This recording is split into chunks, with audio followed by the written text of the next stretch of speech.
దేవుని నామానికి స్తోత్రం. హల్లెలూయా. ప్రభువైన యేసుక్రీస్తు నామములో అందరికీ కూడా నా హృదయపూర్వకమైన వందనాలు. మరి ఎఫెసీయులకు రాసిన పత్రిక 5వ అధ్యాయాన్ని ధ్యానిస్తున్నా. ఎఫెసీయులకు రాసిన పత్రికలో మరి ఎస్పెషల్లీ ఇక్కడ చివరిలో భార్యాభర్తల సంబంధాన్ని గురించి, అలాగే క్రీస్తు సంఘానికి మరి ఈ రెండింటికి మధ్య ఉన్న పోలికని గురించి మరి చక్కగా దేవుడు పౌలు గారి ద్వారా మనకు వివరిస్తూ ఉన్నాడు. చూడండి, కుటుంబ వ్యవస్థలో ప్రేమ, విధేయత ఈ రెండు కూడా చాలా ప్రాముఖ్యమైనవిగా మనము ఈ అధ్యాయంలో మనం గమనించవచ్చు. నిజమే కదా? ప్రేమ అన్నింటినీ గెలుస్తుంది. ప్రేమ లెక్కలు వేయదు. ప్రేమ దేనిని గురించి కూడా ఆలోచన చేయదు. ప్రేమ తిరిగి బదులును కోరదు. Praise God.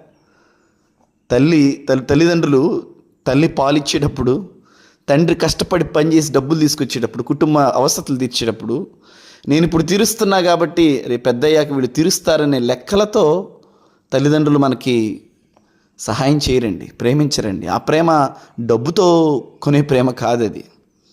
సో అట్లాగే దేవుడు ఇక్కడ భార్యాభర్తల సంబంధమైన కుటుంబ బంధాలలో ప్రేమ అనే కొలమానాన్ని వాడమంటున్నాడు. సో ఎప్పుడైతే ప్రేమ అనే కొలమానం మనం వాడతామో తిరిగి ప్రత్యుత్తరాన్ని మనం కోరుకోం, తిరిగి మనం ఆశించం. సాధారణంగా లోక ప్రేమ ఎలా ఉంటుంది? నేను ఈ వ్యక్తికి సహాయం చేస్తే భవిష్యత్తులో ఇతను నాకు సహాయం చేస్తాడు.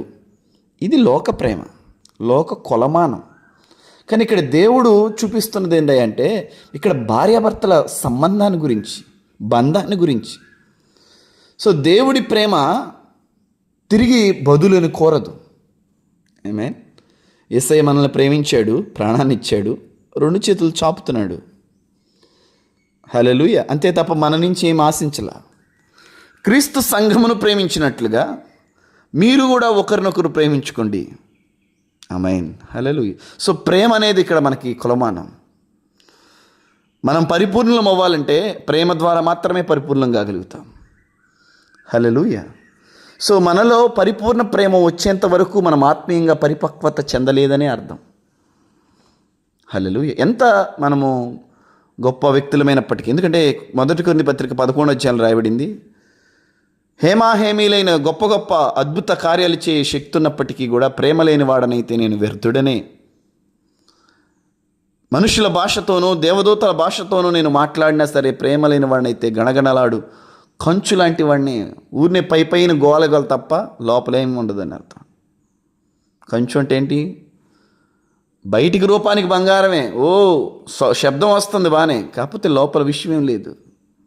అట్లాగే మనం ఎన్ని దాన ధర్మాలు చేసినా, ఎంత వరములు కలిగినా, ఎన్ని అద్భుతాలు ఆశ్చర్యకార్యాలు చేయగలిగినప్పటికీ కూడా, గిఫ్ట్స్ ఆపరేట్ చేయగలిగినప్పటికీ కూడా ప్రేమ లేకపోతే రెండు భేదాలు చూపిస్తున్నాడు. క్రీస్తుకి సంఘానికి పోలికను చూపిస్తున్నాడు. అదే ప్రేమ నీ కుటుంబంలో కూడా నువ్వు చూపించంటాడు. రెండోది విధేయత. Praise God. హల్లెలూయా. దేవుడు పెట్టిన నియమాలకు మనం విధేయత చూపించాలి. దేవునికి స్తోత్రం. హల్లెలూయా. దేవుడు పెట్టిన నియమాలకు మనము విధేయత చూపించాలి. విధేయతలో ఆశీర్వాదం ఉందండి. అది భార్య, భర్త, బిడ్డలు, కుటుంబం, వ్యవస్థ, సంఘము. క్రీస్తు శిరస్సై ఉన్నాడు. సంఘముగా మనం క్రీస్తుకు లోబడాలి. అదే సమయంలో దేవుడు మనల్ని ఏ స్థానంలో ఉంచాడు? స్త్రీగా, పురుషుడిగా, భార్యగా, భర్తగా, తల్లిగా, తండ్రిగా, బిడ్డగా. మన పైన ఉన్న అధికారానికి మనం విధేయత చూపాలి. ఆమేన్. సో ఈ ప్రేమ, ఈ విధేయత, ఈ రెండు కూడా మన జీవితాలను ఆశీర్వదిస్తాయి, చక్కగా అమరుస్తాయి. ఆమేన్. గాడ్ బ్లెస్ యు ఆల్ అండి. దేవుడి మాటలు మన వెనుకల్లో దీవించును గాక.